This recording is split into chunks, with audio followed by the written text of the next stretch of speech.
देखिए नई किताब में एक्सरसाइज 8.2 है नई किताब में, और पुरानी किताब में एक्सरसाइज 9.3 आएगी। क्यों?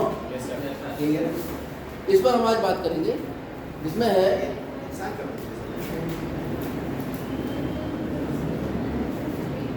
गुणोत्तर श्रेणी पे हम बात करेंगे। गुणोत्तर श्रेणी क्या, जो समांतर श्रेणी होती थी तो हमें पहला पद हुआ करता था।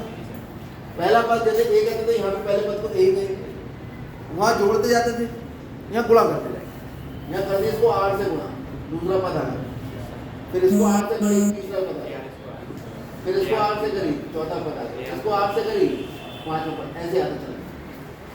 तो हम देख रहे हैं ये पहला पद है r की घात 0, दूसरा पद है r की घात 1 है, ये कौन सा पद है दूसरा, ये कौन सा पद है तीसरा, r की घात 2 है, ये कौन सा पद है r की घात 3 है। यानी जो भी पद हम निकाल रहे हैं r की घात उससे 1 कम आ रही है।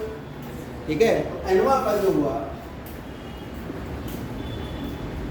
गुणोत्तर श्रेणी, ये ऊपर लिख दीजिए का nवां पद, वो जो nवां पद जिसे हम n कहेंगे वो हुआ प्रथम पद r सर्वानुपात की घात n। अब ये जो r है इसे कहते हैं सार्वनुपात।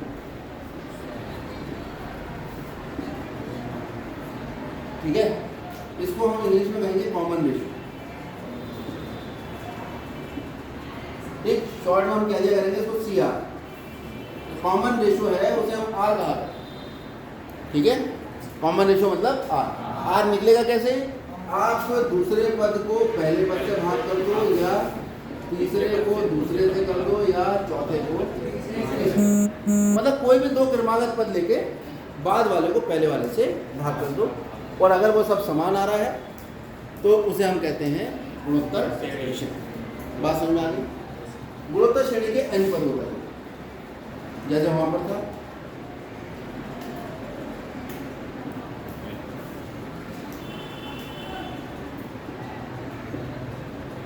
तो गुणोत्तर श्रेणी के n पदों का योग Sn जो आएगा वो आएगा A1 plus A2 plus A3 plus A4। कितने पदों तक n का है तो n। अच्छा, जरा प्रथम पद को तो a कहा था, द्वितीय पद को AR कहा था, क्यों? तृतीय पद को और चौथे पद को और nवें पद को। अब हर बार तो ऐसा नहीं होगा n पद तो जोड़, ऐसा करो, ये जो Sn जिसे हम n पदों का योग कर रहे हैं इसे R से गुणा करो,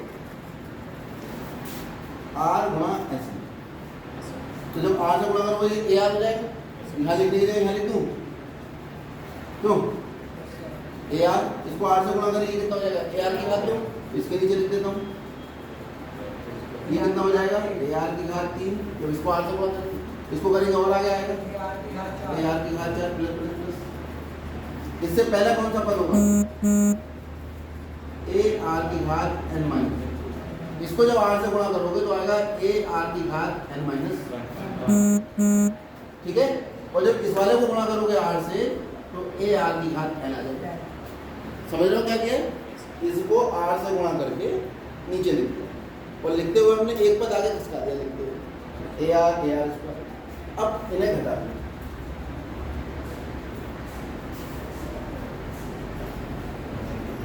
जब घटाओगे इनको, ये माइनस हो गया, ये माइनस हो गया, ये minus minus minus minus minus minus, तो हम देख रहे हैं ये कट जाएगा, सब कट गए, क्यों, ये भी कट गया, क्या बचा A माइनस AR के साथ, यहाँ से क्या बचा S minus R Sn, n नीचे सफिक्स में लिखा हुआ है जो बता रहा है कि ये n पदों का योग। कितना आ गया आपके पास, ये S कॉमन ले लेंगे तो Sn कॉमन लेंगे 1 माइनस R बराबर A कॉमन ले लो 1 माइनस R की घात, तो Sn का मान निकालेंगे कितना आ जाएगा, A गुणा 1 माइनस R की घात n, या ऊपर और नीचे दोनों साइड से माइनस कॉमन ले, तो Sn बराबर आ जाएगा A गुणा R की घात n माइनस 1 बटे R।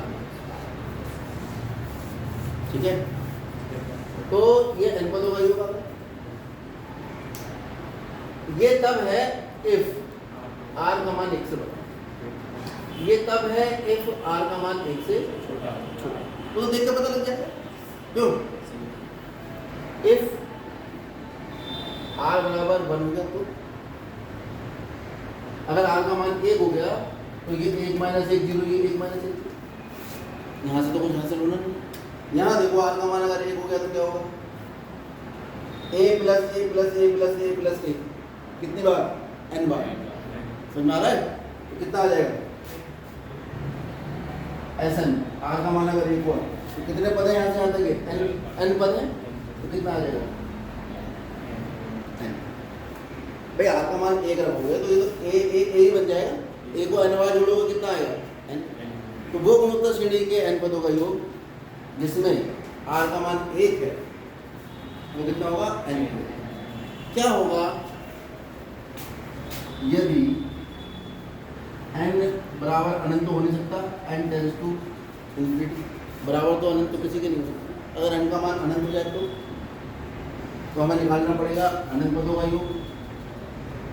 अनंत पदों का यहाँ से निकालते हैं, ये आ जाएगा a गुणा 1 माइनस r की घात n की जगह क्या आ जाएगा अनंत बटे 1 माइनस r। कोई दिक्कत।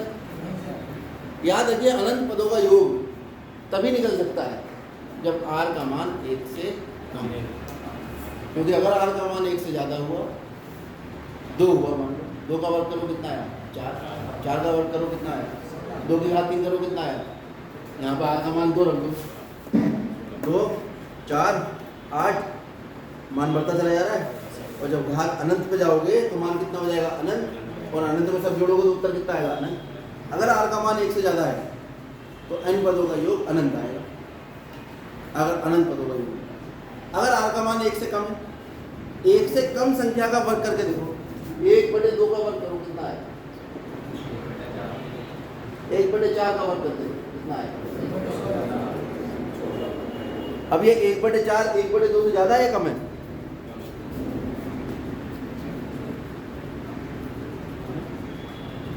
है ना। यानी जितना वर्ग करते जाएंगे उतनी संख्या कम होती जाएगी। और आगे जितना r का मान बढ़ता, r की घात बढ़ती जाएगी उतना r का मान कम होता जाएगा। r का मान उतना बढ़ा दो जितना बढ़ा सकते हो, तो r का मान उतना कम हो जाएगा जितना हो सकता है। सबसे कम कितना हो सकता है, किसी की घात 0। तो r की घात n जो है, r की घात अनंत जो है वो हो जाएगा 0 इफ n r जो है वो 1 से, r 1 से छोटा, घात अनंत करोगे यानी उतनी बड़ी कर दी जितनी कर सकते हो। तो r की घात अनंत उतना छोटा हो जाएगा जितना हो सकता है, और सबसे छोटा कितना हो सकता है 0। ये पार्ट कितना हो जाएगा 0। तो अनंत पदों का योग आ जाएगा आपके पास a/1। ये अनंत पदों का योग का फार्मूला है, ये n पदों का योग का फार्मूला है। r का मान 1 से बड़ा, ये n पदों का योग का फार्मूला है, r का मान 1 से छोटा है। ये nth तरंग ज्ञात है, ये आपको पूरी गुणोत्तर श्रेणी है। इसी में आ जाता है गुणोत्तर माध्यम पद, जैसे समांतर माध्यम पद।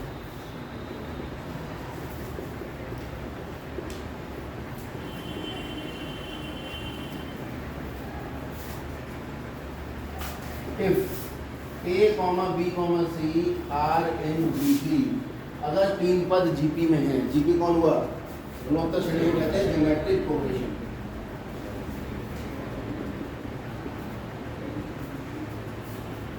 और ज्योमेट्रिक प्रोग्रेशन को कहते हैं शॉर्ट फॉर्म। तो अगर 3 पद जीपी में है क्या करोगे, दूसरे पद को पहले पद से भाग करोगे या तीसरे को दूसरे से, और 3 से गुणा मार दो, कितना हो जाएगा 20 का बराबर।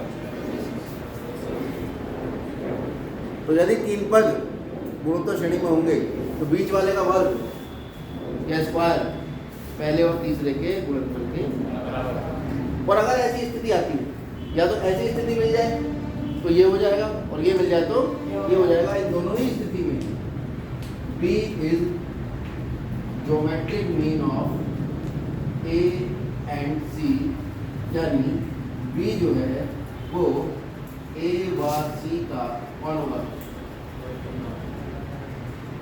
गुणोत्तर माध्य। ठीक है, आगे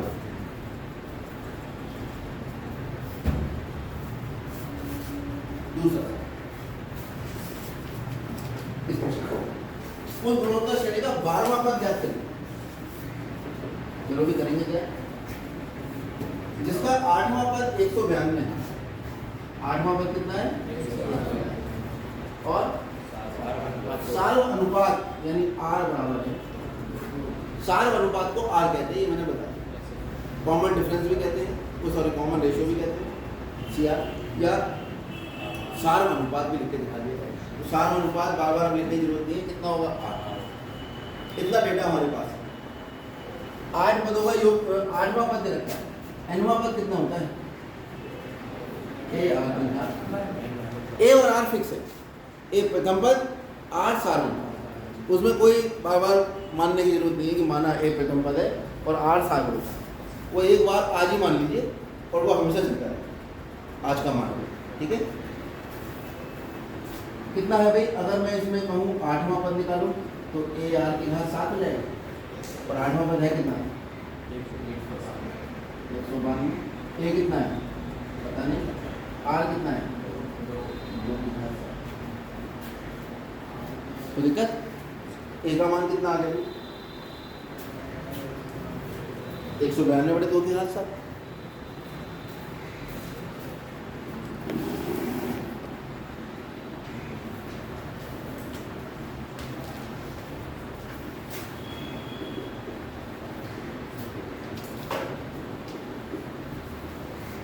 दो की घात 7 का क्या मतलब है? हाँ हाँ 7 बताओ ना कितना होगा? 2 की घात 3 कितना होता है? 8, 8 2 64, 64 दूनी 128। ये मैंने इसलिए पूछा तुमसे, 2 की घात 7 को बांट दो ना कई भागों में। 2 की घात 3 8 होता है, 8 8 8 2 64, 64, क्योंकि ये खेल तो बहुत करना पड़ेगा, 3 की घात में भी करना पड़ेगा, ठीक है। वहाँ 3 की घात 2 में बदल दो, वो आसान होता है 9, जब पूछेगा तो। ये ए का मान है। अब हमने कौन सा पद पूछा है उसमें? तो ए 12 जो होगा वो कितना आएगा? ए आर की घात ए का मान, ए का मान कितना है? और आर का मान 2 की घात। अच्छा, जैसे 2 की घात 7 ही अगर लिख दूँ तो घात में से घात घट जाएगा, कितना होगा? 192 गुणा 2 की घात 4 माइनस 7, 192 गुणा 2 की घात 4, 192 गुणा 16, ठीक। और इसको गुणा करके आप 16 दूनी 32, 16 में 144, 144 से 3 147, और 16 कम 16 और 14 30, दोनों का कितना आ जाएगा? सही है? कोई दिक्कत? बस यही फॉर्मूले हैं इसमें। एक nवां पद, इसी को आपको हैंडल करना है कि किस तरह से 5वां कह देगा, किस तरह से 8वां कह देगा, इसको आपको हैंडल करना है।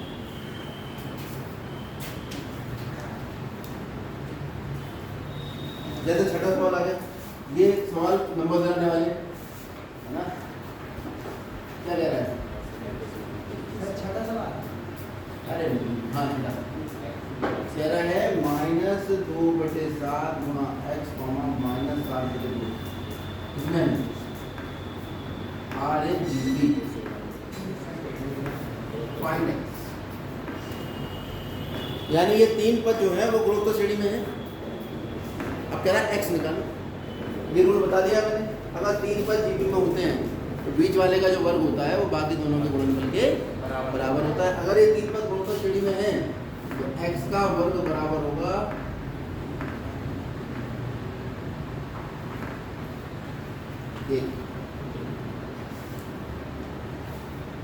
x बराबर होगा वर्गमूल 1 प्लस माइनस, x बराबर +1 और x बराबर +1 से भी आंसर ठीक आएगा। कोई दिक्कत? बता दो।